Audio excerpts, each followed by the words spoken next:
एक गांव से होते हुए एक हाईवे रोड रहता है।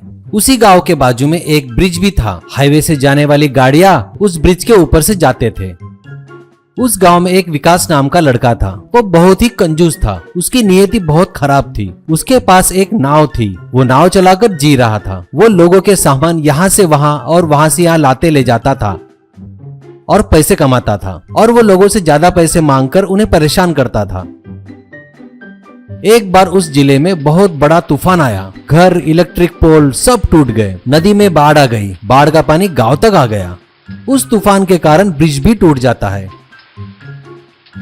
इसके कारण ब्रिज पर से आने जाने वाली गाड़ियां वहीं खड़ी रह गई। वो लोग अपनी गाड़ियां घुमाकर वापस जाने लगे। वहां ब्रिज को देखने कलेक्टर और इंजीनियर आके ब्रिज को चेक करके वो ब्रिज बनने में 1 साल लग जाएगा करके उन गांव वालों को बताते हैं। ये सुनकर विकास की नियति खराब हो जाती है। ट्रैफिक वाले उस ब्रिज की तरफ आने वाले गाड़ियों को रोकने के लिए गांव के बाहर जंक्शन पर no entry, bridge construction in progress का बोर्ड लगाते हैं। उससे उधर आने वाली गाड़ियां बाजू के रास्ते की तरफ से सीधी जा रही थी। ब्रिज टूटा होने की वजह से विकास का गिराईक बढ़ने लगे। वो ज्यादा पैसे चाहिए करके लोगों से मांगने लगा। क्यों ज्यादा मांग रहा हूँ, सोच रहे हैं क्या? वहाँ ब्रिज टूट गया है, दिख नहीं रहा क्या? पसंद नहीं है तो नाव में मत चढ़िए, यहाँ से निकलिए। अब लोगों के पास दूसरा ऑप्शन नहीं होने के कारण वो लोग उसे ज्यादा पैसे देने लगे। सामानों को, स्कूटरों को, साइकिलों को, हर चीज के लिए ज्यादा पैसे लेने लगा। पर वो लोग बेचारे करते क्या।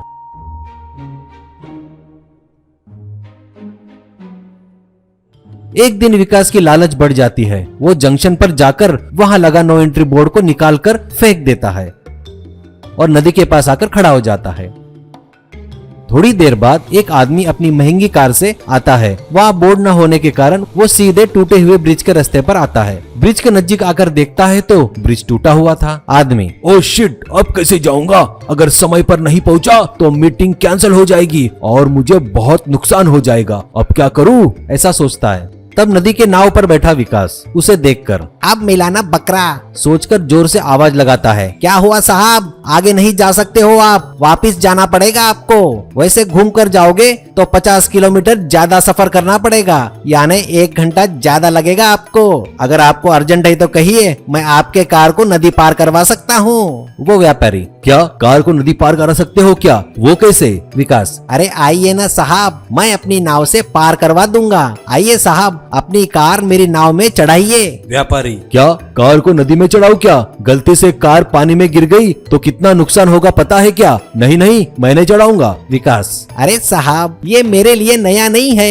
ये ब्रिज गिरा है ना, तब से मैं बहुत कारों को मेरी नाव के द्वारा उस पार लेके गया हूँ। बड़े बड़े महंगे महंगे कार भी पार करवाया हूँ। मुझ पर यकीन कीजिए सर, आपके कार को कुछ नहीं होगा। वो व्यक्ति, देखो भाई, मेरी अर्जेंट मीटिंग है, इसके लिए मान रहा हूँ। वैसे मैं कार को नाव पर कैसे चढ़ाऊंगा? और तू इसका कितना पैसा लेगा? विकास, ज्यादा नहीं साहब, बस 25,000 दे दीजिए। ऐसा कहता है। व्यक्ति, क्या 25,000? ये तो बहुत ज्यादा है भाई। विकास, साहब आप मीटिंग के लिए जा रहे हो ना, वो नहीं गए तो कितना नुकसान होगा आपको पता है क्या? उस नुकसान के आगे ये कुछ भी नहीं है। ये कोई बड़ी रकम नहीं है, आप ज्यादा मत सोचिए साहब। ऐसा कहता है। अब उस व्यक्ति को भी रास्ता नहीं दिख रहा था। वो हाँ कहता है।